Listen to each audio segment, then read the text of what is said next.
Emily, you welcome to Partnering Leadership. I'm thrilled to have you in this conversation with me. Thank you, Mahan. I'm glad to be here. Emily, I'm really excited and can't wait to talk about AI priori because both the AI aspect I think is going to be transformative in our lives, but I also love your mission in bringing AI to a sector that can use it. And I think we've not paid as much attention to. But before we get to that, would love to know whereabouts you grew up and how your upbringing has impacted the kind of person you've become, Emily. Sure. I was lucky enough to be born in and grew up in the DC area, so just right outside of DC in Bethesda and Rockville, Maryland. My parents immigrated here from Taiwan, and so my sisters and I am the middle child.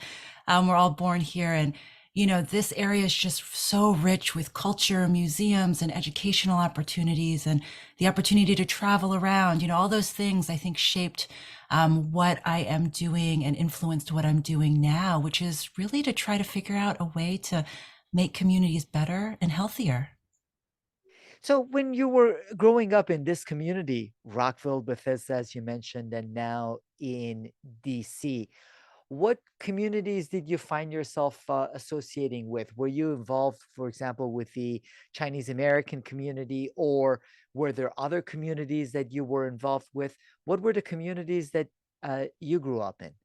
Yeah, that's such a great and thoughtful question because DC, in many ways, and the surrounding areas are so multicultural. I will say, though, my parents did send us to Sunday Chinese school, which was a language-based school, right? So we went every Sunday to learn Chinese, and my friends and I, we had a number of different interest areas. So everything from music to arts, and I should add, surprisingly, not really technology per se or mathematics in that sense that led me to a connection to AI today. But a lot of those just rich cultural experiences and getting to experience the cultures of my friends, whether that be Hispanic, Asian, it's just was a wonderful and rich upbringing. So you ended up going to Georgetown School of Foreign Service. Did you want to serve in foreign service? I did. And yes, proudly started Colonel Zadok Magruder High School's first Model United Nations Club. All of that led me to Georgetown to study international relations. But along that path, I think this just exposure to an idea of collaboration and partnership and diplomacy, learning how to communicate across cultures, that really was what I took away. I think I remember hearing, I think you as well went to Georgetown for Business some school, courses. yes. Yes, yes, indeed. So this Jesuit spirit, this in service to others, sort of approach to learning and to our profession, that really is something that I think anybody can benefit from and really helps you go further because you're in partnership with others. It is that desire for service is actually one of the values I got from Georgetown and a big emphasis on ethics as well.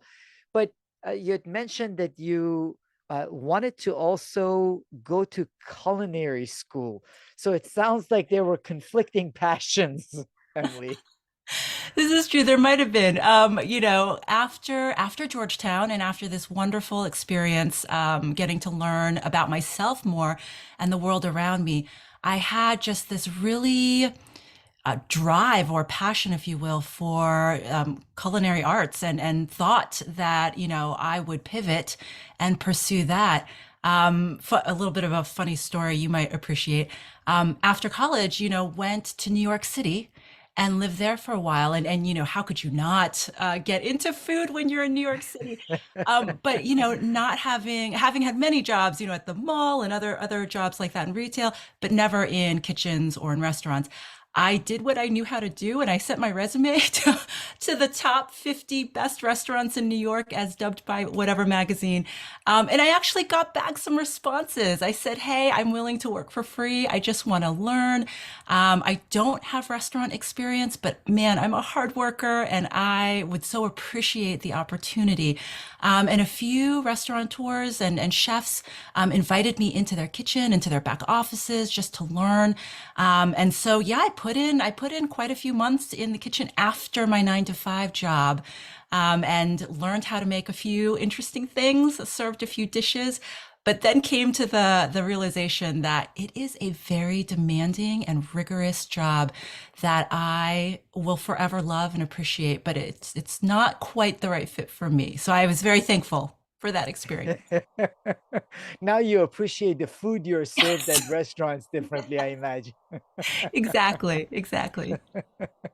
So, Emily, you spent some time at Ogilvy and worked on something that's also close to my heart, and that's heart disease that impacts women. A lot of times, breast cancer, which also impacts women a lot, is talked about. Heart disease is talked about with respect to men. So, you worked on that campaign. What was that about? Yeah, the Heart Truth campaign. So this was created years ago by the National Heart, Lung, and Blood Institute, a part of NIH, the National Institutes of Health. And it was really to raise awareness that heart disease is the number one killer of women. When you consider, overall age, demographics, all across all sort of other factors, it's the number one killer of women. And so I was very fortunate to get to work at Ogilvy Public Relations on this campaign that had everything from corporate partnerships. So we were, for example, having the Heart Truth logo to raise awareness on all the boxes of Cheerios, right?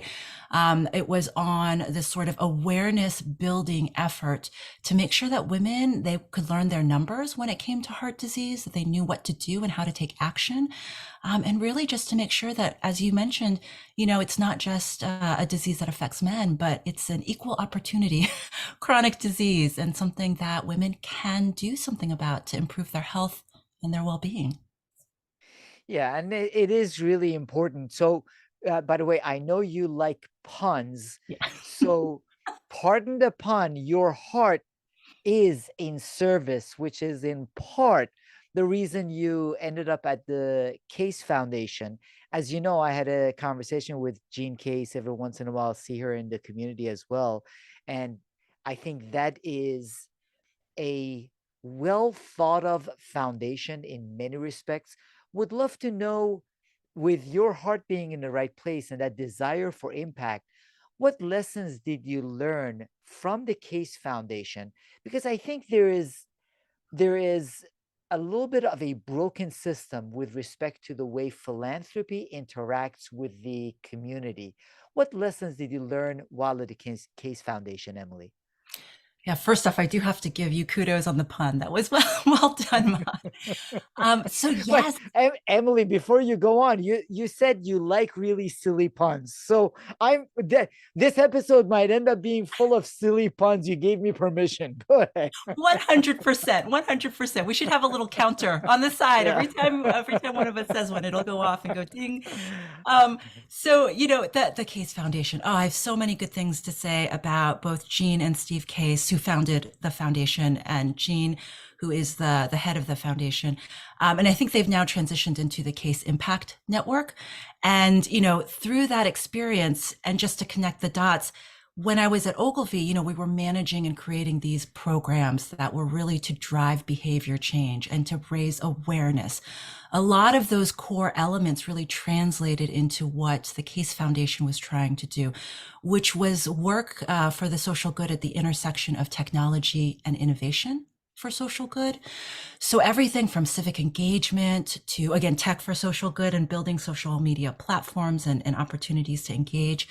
Um, at the time, because this was over 10 years ago, really understanding what the millennial generation was shaping up to do in terms of their unique approach and views on social change, which were different than previous generations.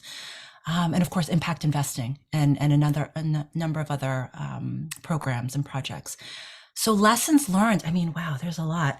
Um, I had been in the social sector for more than a decade at that time, and I will say, working with the Case Foundation in particular, this idea that you could apply entrepreneurial approaches to social change, I think not that that was necessarily revolutionary in and of itself, but the way in which they were harnessing technology, like social media platforms, like apps, like other sort of online engagement opportunities, which is not necessarily a surprise given the, Steve Case's background with AOL and Gene's background. So to have that come together and then have this ability to leverage their connections, Gene and Steve's connection and presence across both the business and social sectors to bring together and harness not only the ideas that these two sectors could generate, but then have the opportunity to implement them. So when I say entrepreneurial approaches, one of the stories that I will never forget, we were in just an annual program review meeting, right? As any organization worth its salt will do. We were recapping programs we had implemented, looking ahead to future programs we might work on, and as a team discussing the pros and cons. And we had implemented a red, yellow, green light sort of designation. So green light meaning this program is great, it's running really smoothly. Yellow meaning just, caution, there might be something we should keep an eye on. And red meaning, maybe this program didn't pan out the way we thought it would or should. We were going through, and as a team, we were working so hard and showing Jean the programs, and everything was dark green or light green. We had designated shades, right? But we were there, and then we threw in a yellow or two, to be honest with ourselves. And Jean, in her infinite wisdom, she stops us about 3/4 of the way through, and she's like, "Wait, team, where are the reds?" I was shocked.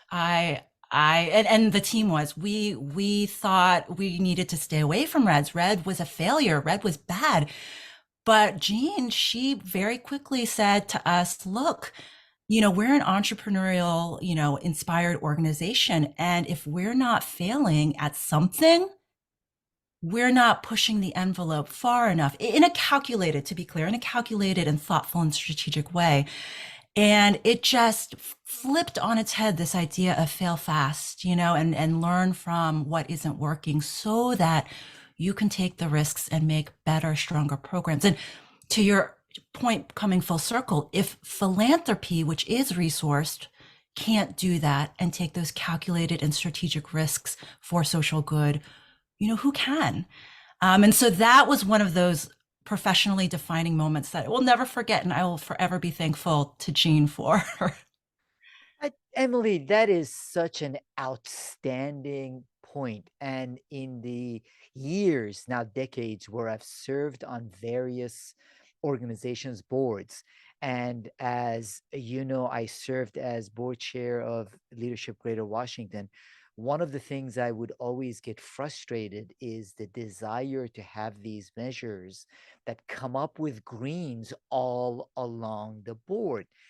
There is something wrong if all we are measuring is giving us greens on the dashboard.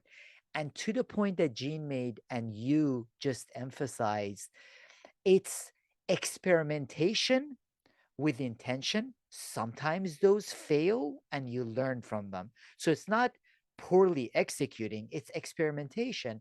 But those intentional experimentations sometimes lead to yellows and oftentimes lead to reds and allow for much healthier conversation. So I think if there is one point I would urge all organizations, especially nonprofits, to think about, is it when they are presenting to their board or when the board is sitting there, if they're seeing a dashboard that is all green, there is something wrong with the way they are thinking about their business or their service and their impact. Couldn't agree more. Couldn't agree more. And that's great advice from a board perspective too. I think sometimes within the nonprofit sector and even in foundations, we need to hear that. We need to know that that is okay and that is a norm that we should all aspire to. Because if we are not out there pushing those limits in a, again, calculated and strategic way, how can we ever expect to create that sort of transformative change? Because something has to change in that process. So having all those greens isn't necessarily a good thing all the time. Yeah. So, Emily, as we're talking about this, I would love to get another part of your perspective also, because you went on and served eventually as the executive director of Build Health Challenge. So, you have experience in this field. One of the concerns that is sometimes raised, whether Anand Girihadas talks about the fact that in many instances, the philanthropists and the organizations with resources shouldn't be the ones that guide what is important for the community. So there are concerns around that.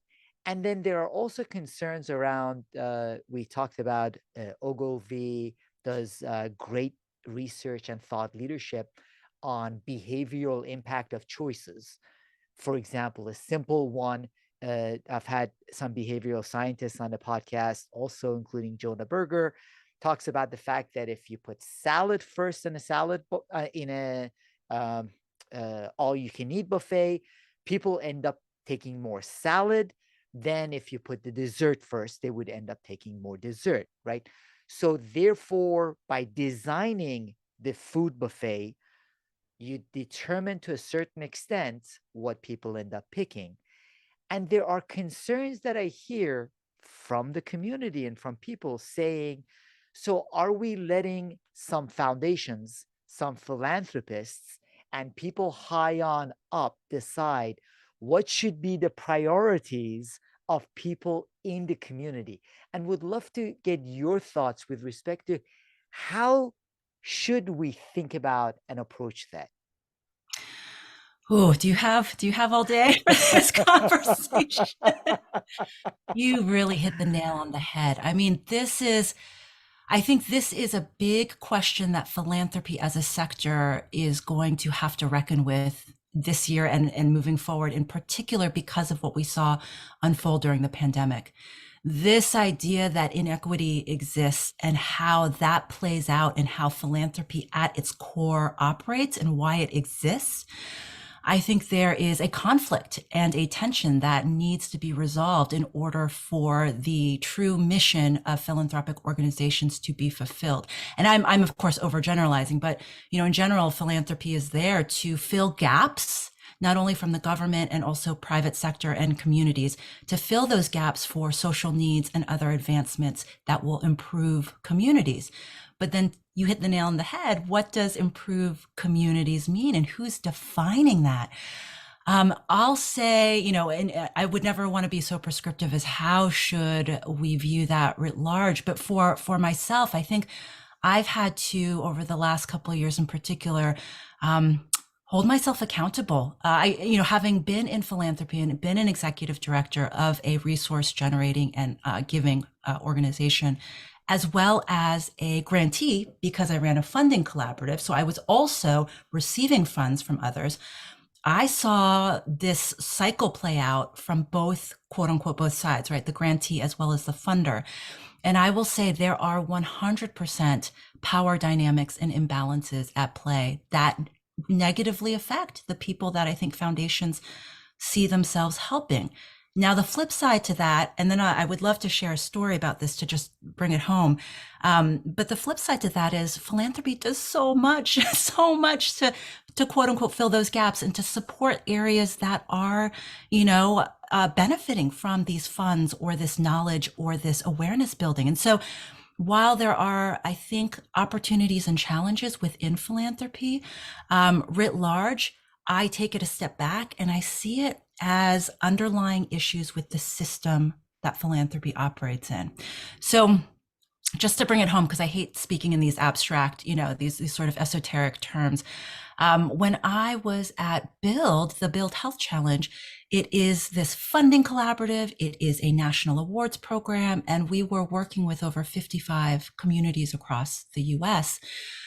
We had an opportunity to bring both awardees. So this is community-based organizations, public health departments, hospitals, and residents, together with philanthropic foundation program officers, so the funders, and host these conversations. And it would get really quite tense because these communities were speaking truth to power and saying things like, you ask for these grant reports, but we never necessarily see what you're doing with the information you're learning, right? So why are you collecting this data when it costs us X amount of time and resources to put it together? For what end? You have us fill out these applications, and I'm speaking broadly here because this was just a forum for this sort of conversation. We fill out these incredibly intensive applications when maybe several hundred will apply. Maybe there's 5 awards, and we don't get feedback, right? So then how are we ever supposed to learn from and improve what we're doing in certain respects?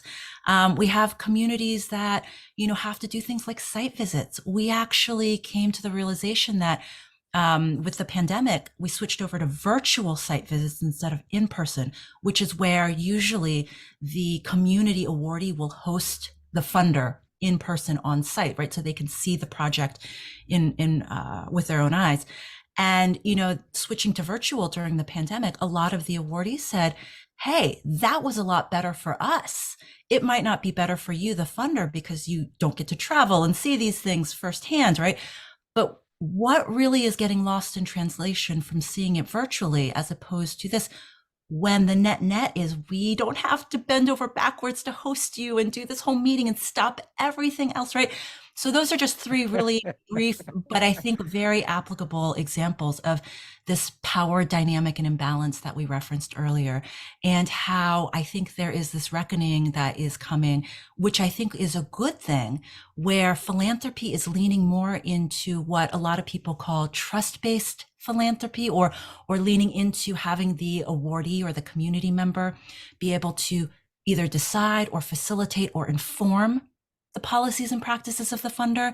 And a lot of foundations are moving towards this community-centered model where they are engaging with the community partner to decide the parameters of the grant agreement, right? To make the funding open-ended. So now they don't have to submit this 25 line item budget, right? For like down to the penny, but rather let's just talk about the areas and the groupings, and let's give you the freedom because you know what your community needs, how it needs it, and what will work to address this situation. And so I'm hopeful that that is the trajectory philanthropy will move towards. And that is a great way to think about it. And I'm really thankful that someone like you that has this deep experience in different aspects of philanthropy also is passionate enough about artificial intelligence's potential to then end up making the transition to launch AI Priori. So why did you decide to do that? Why AI? You have had this career. Why AI and why AI Priori now? Ooh, this is a big life pivot. So I'll try to keep all this into something that I hope could be applicable to others who might be interested as well in transitioning.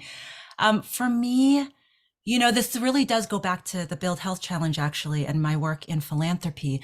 So as a program officer, and then I'll explain what AI Priori is, but for context, those awardees, those leading innovators that we were working with, over the course of my 6 years with Build, we received over 500 grant reports. So these are progress updates from the awardees. What was working, what wasn't working, our lessons learned, what our budgets were.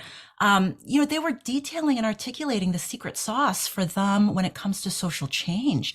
So what I realized was, I was sitting on this data gold mine. It really was. But for all this information, and that was just this one portfolio, let alone case studies and journal articles and other things that had been published along the way, but we never really went back to look at the data at scale.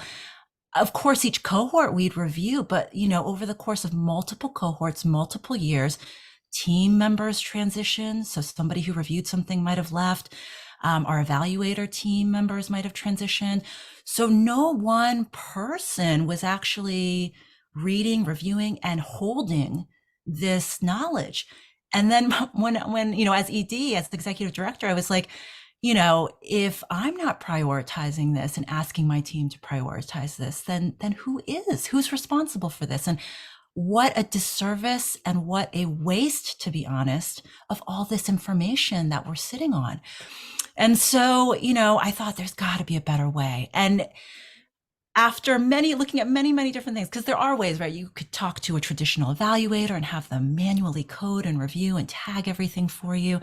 I could have built my own sort of computer program to review all this and capture all this, but nothing was really sustainable. It would cost far too much to maintain. I didn't have the knowledge in house. I am not a coder by nature, and so I did not know how to build something. I'd have to get a consultant. Long story short, I had been looking at AI, and I so share your passion, Mahan, for artificial intelligence and machine learning, just as this interest area that I think will continue to grow and progress and change the workforce. So as I was looking more into it, I thought technology exists to do what I want to do, which is streamline knowledge management. Because at the end of the day, that's it. My problem at the core was information overload. So how do I deal with that? Knowledge management. Is there software out there that does that? 100% yes. But as you alluded to, the social sector does not use it as the norm, right? It's not expected, and it's not like it's something that we have ready made for our needs in the social sector. What's working as a program? What's not? Where are the opportunities for technical assistance and capacity building? These are questions that we need to know in the social sector, but people in other industries that are using this technology, that's not really what they need to train the software to do. So it doesn't exist. So I thought, you know what? If it's there but doesn't exist for us, maybe I can approach this not using a technology lens because I don't have the coding skills to do this, but use my knowledge of the issue areas and the data. And so when I matched the two together and found really talented people who do know the other side of the coin, we could marry our know-how together to develop something that eventually became AI Priori. So in short, it's software that's trained specifically for change makers in the social sector to actually look for specific concepts, themes, or answers to questions like what we talked about really quickly and really efficiently. And it will give you back the most relevant excerpts from your data or your content so that you can use it and come up with the insights you need. And I'm just really excited about that and the future potential that this holds.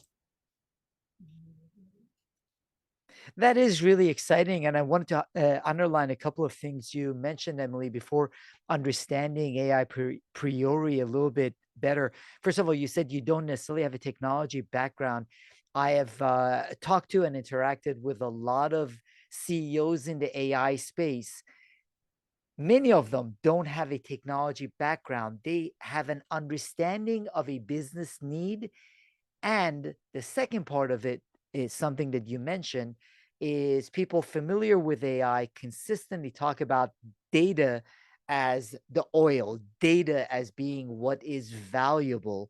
So you have the business understanding of a field, in this instance, the social sector, that has a lot of data that is not really mined to be able to then better serve the community, right? So it's not mining for the purpose of finding out who should buy what next. There are organizations that do an outstanding job of that. It's catching up on the data and the AI intelligence fronts in areas that can serve the community.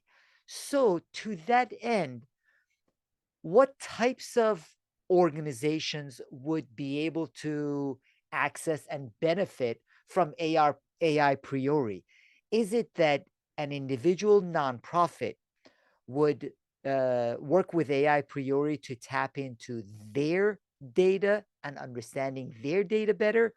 Or is it a series of nonprofits that come together for collective data that is then processed through AI priori? Help me understand who would be and what types of organizations would benefit most and how would they tap into the resources?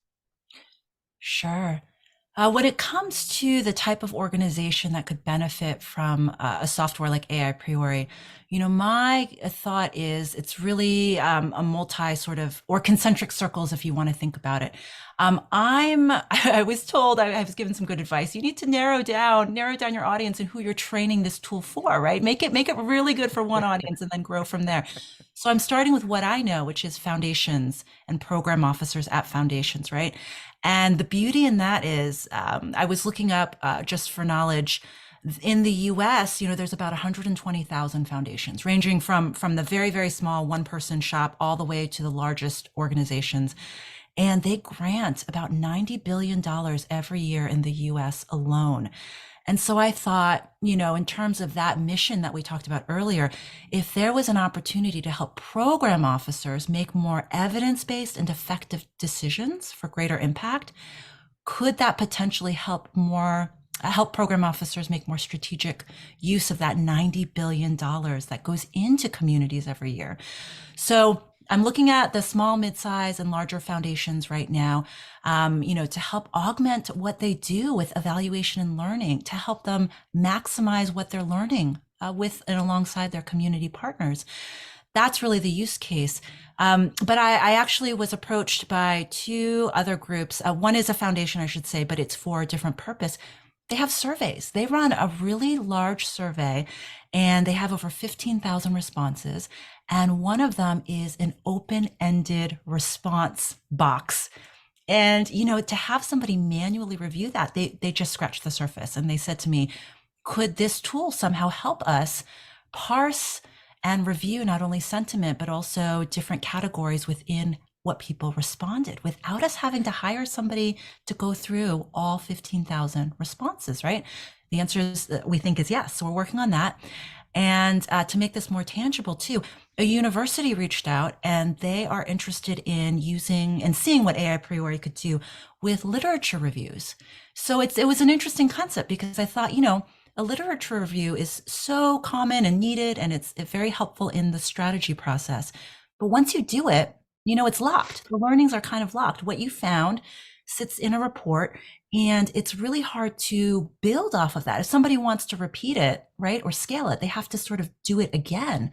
So I thought, could that be a really interesting use case for AI to have something that is dynamic and it can continue to learn and get better at finding specific things you're asking for, which is all machine learning is. So those are two other sort of extensions that we're exploring in addition to just reviewing, somebody's content at scale.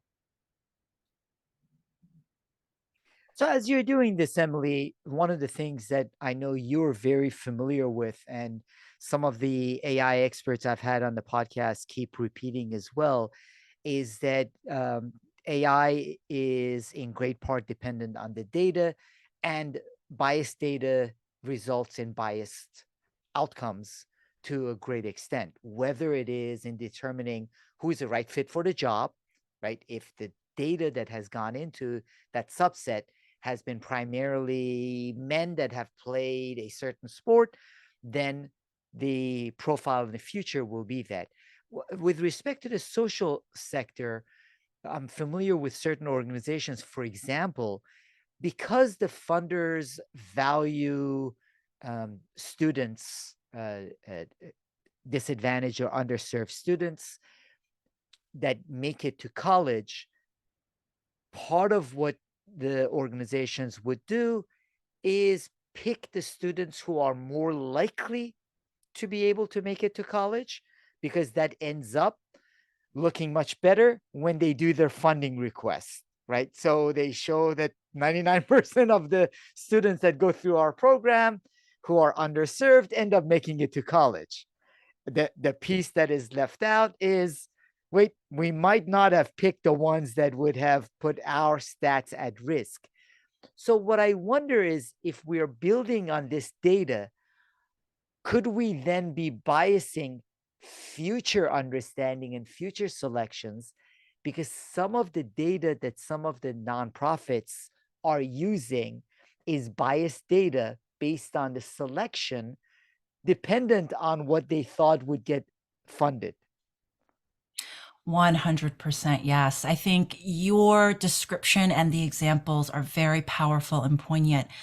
I think whenever people are involved, there's going to be bias, even if it's unconsciously done. And so I think too, I've listened to several of your podcasts, a big fan, and so I know the stories you're referencing. I think those leaders that you interviewed are right to be weary of and to caution us all about the bias and the influence it might have in AI, because the ramifications, as you mentioned, could relate to funding, it could relate to jobs, it could relate to a number of other life-changing events. So I think for how I'm looking at it, and what I would say to foundations, having been in that space for so long, you know, artificial intelligence and machine learning, they are simply tools that at the end of the day, people are training, people are creating the data that it is using to learn from, and people are interpreting the response or whatever is generated from the AI. And so at each of those steps and stages, we have not only an opportunity, but I think a responsibility to make sure that safeguards are in place. And I say as much as can be, because there is still this sort of unknown factor that I am a little bit weary of, in terms of the transparency with which the AI is learning as well as producing. And so I think, there's a number of regulations, both in the US and Europe and other countries and areas, that I think will help. But at the end of the day, too, we as consumers and individuals, and especially foundations, can't be complacent about having somebody else worry about it and somebody else deal with it. So if I could bring this full circle, for foundations who have resources and who have clout and say and power, as we talked about earlier, I think they need to play an active role in supporting community-centered data and making sure that communities, and I use that generally, right? But for example, if you ran a program on food insecurity, working with your partners and grantees on food insecurity issues to make sure that the data that is being produced, collected, and used to train AI models is one that the community has ownership of, say in, and also has some autonomy to be able to decide what happens to that data. I mentioned almost casually this sort of data set that I was sitting on, but I will say foundations, for the most part, are very, I would say, have a high bar for protecting grantee data and using it in ways that will honor and support the communities that generated the data. They're not outselling the data, for example. And so with AI Priori and others that I hope are doing this, instead of just using a web crawler and going out there to pull this information for AI purposes, working with communities and issue area experts to generate data that will then be used to train. And while that might not eliminate bias entirely, I think it at least gives us some transparency into what was collected and how it was used. So those are some of the things I'm thinking about right now when it comes to this issue.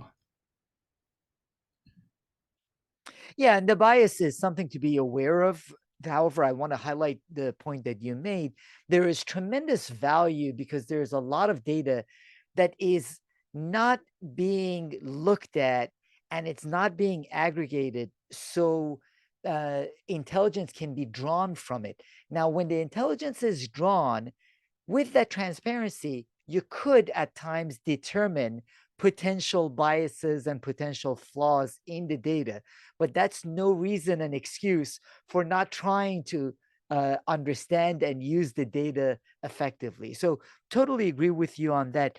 So, Emily, if we were to fast forward 5 years from now, AI priori has been able to revolutionize social impact because I do, as I mentioned to you both before we started recording, and I say it, I really think there is tremendous potential in AI, tremendous potential for some negative consequences that I think people are not fully aware of. Sam Altman did an interview recently, and he said he is somewhat scared with some of the potential of it. And there is tremendous potential for good, which is what excites me about what you are doing in bringing AI priori and the potential of AI understanding of the data to the social sector.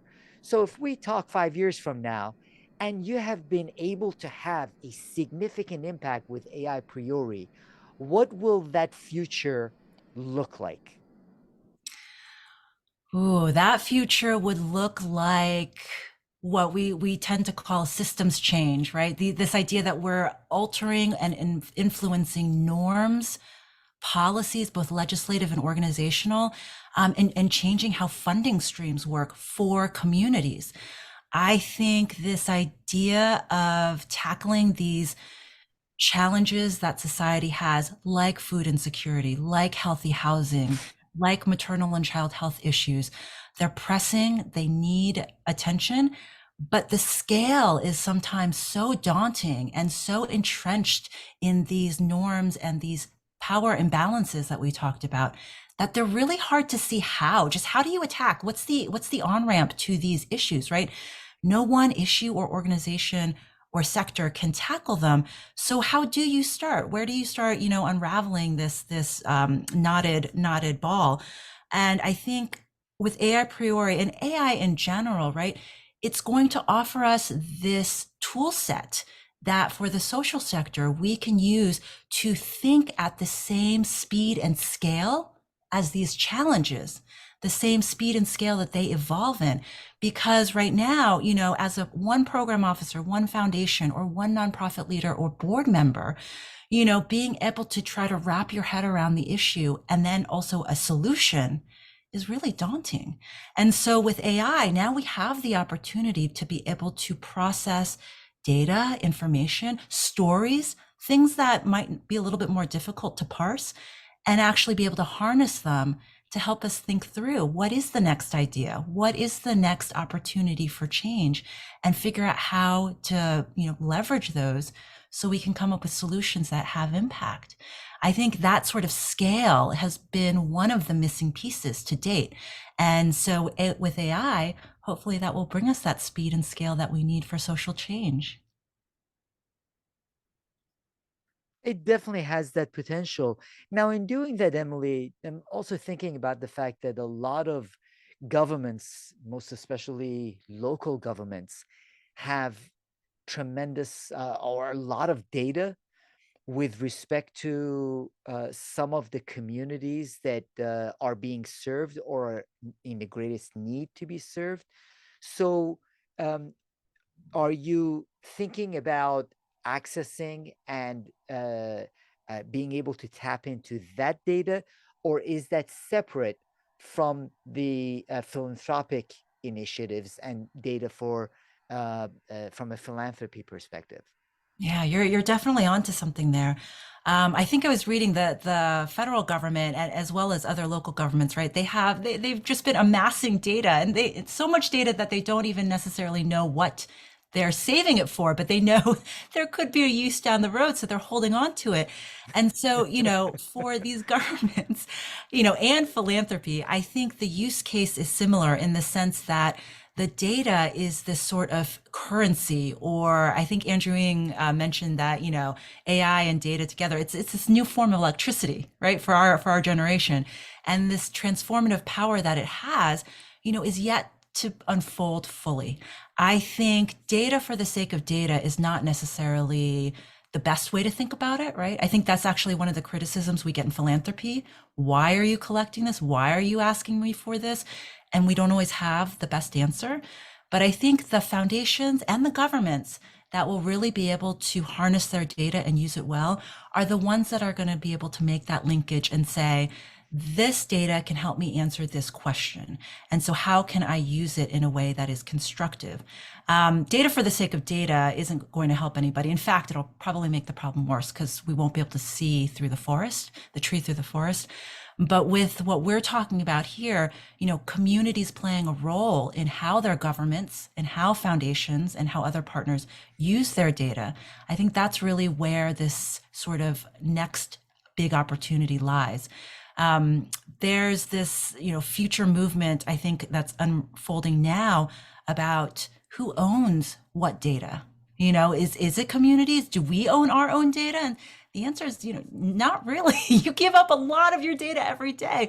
And so this balance, to your point about government, data, foundations, communities, right? That what we're both talking about here, as this starts to unfold, community and ownership of data and who uses it and how, I think if we can get clarity around that, or somebody will figure out clarity around that, that will be a really big opportunity. It is a big opportunity. And part of what excites me, Emily, is whether it's on social media, when people scroll on Facebook, Facebook does have pretty robust artificial intelligence trying to determine which posts you look at more, or even if you don't click, if you spend a tiny bit more time on one versus another, it starts developing a profile of the individual user.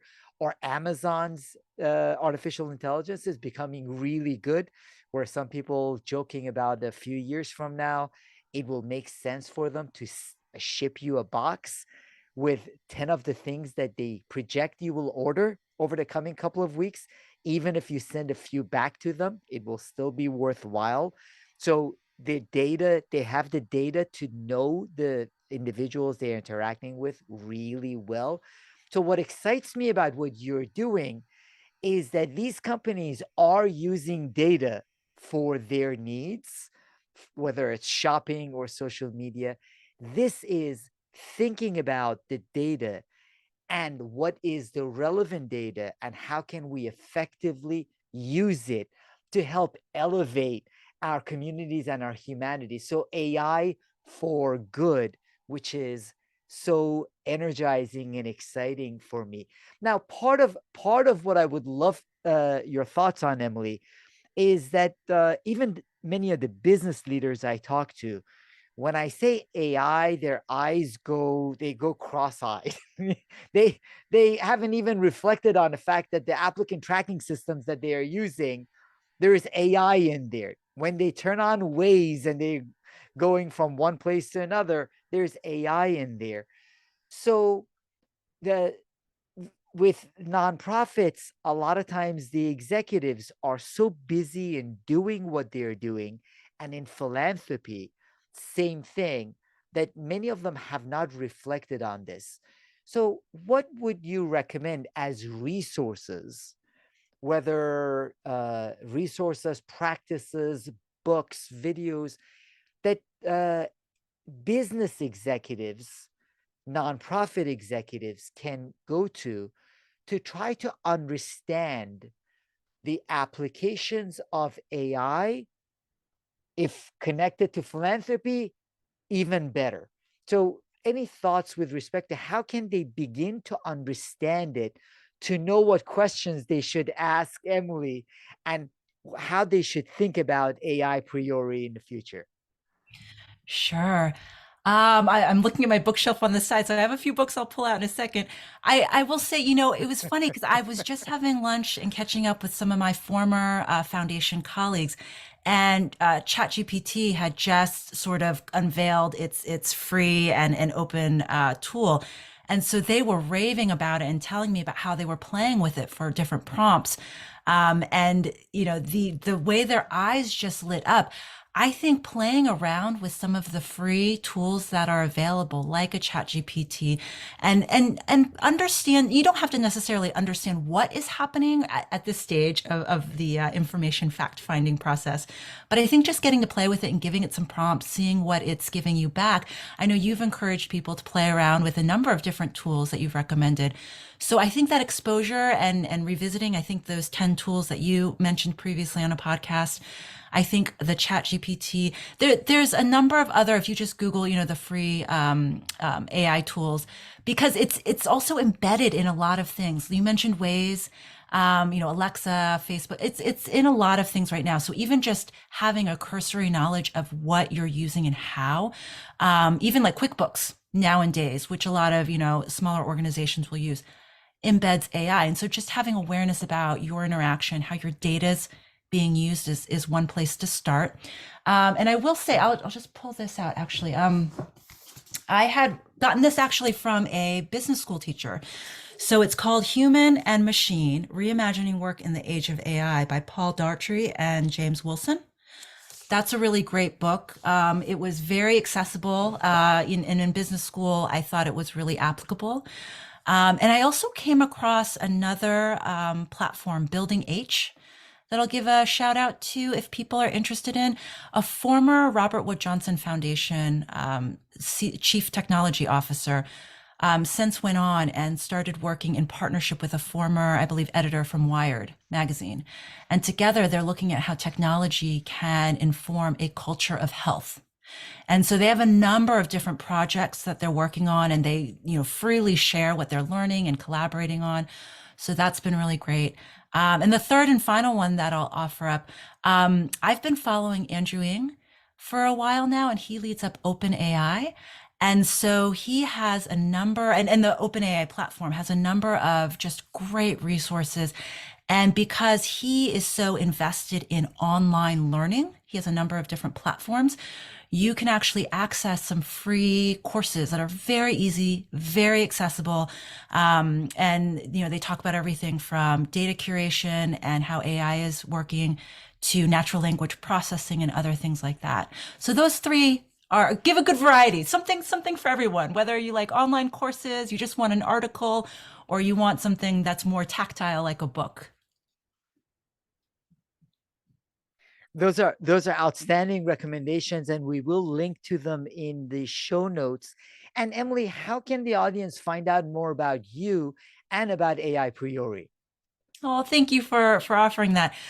So AI Priori is live on the website, aipriori.com, Priori, aipriori.com. And with me, I would love to connect over LinkedIn, especially my LinkedIn page is linked on the website as well. But those are two great places to catch up. I'm also on Twitter at DCX Change. And just always up for a conversation about social good, about AI, and community centered processes. Well, I'm really excited both with respect to what you are doing, Emily, the background that you have, and now looking for the impact that you want to make through AI Priori. And also, I appreciate you helping me better understand the potential of AI for social good. So, knowing that you'd mentioned you like puns, I had to go to ChatGPT. I'm not that good at it. So I asked ChatGPT about the pun on AI and social impact. So this is what ChatGPT said. If it's not funny, it's not my fault. It's ChatGPT's fault. ChatGPT said, "Why did the robot join the nonprofit organization? Because it wanted to make some bite-sized contributions to society." So that's the ChatGPT's pun.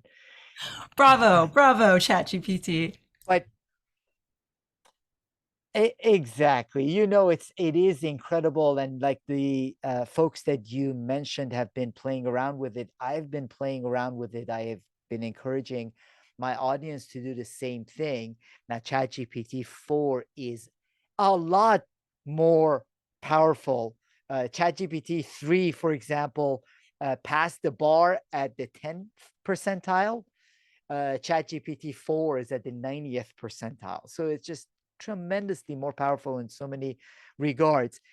It can help us understand, as you mentioned, the potential of AI and the potential also for good.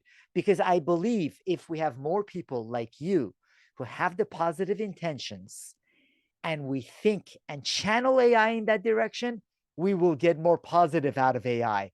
If we leave it only for the people who want to make money off of it, we are all going to be influenced in giving our money away to those folks.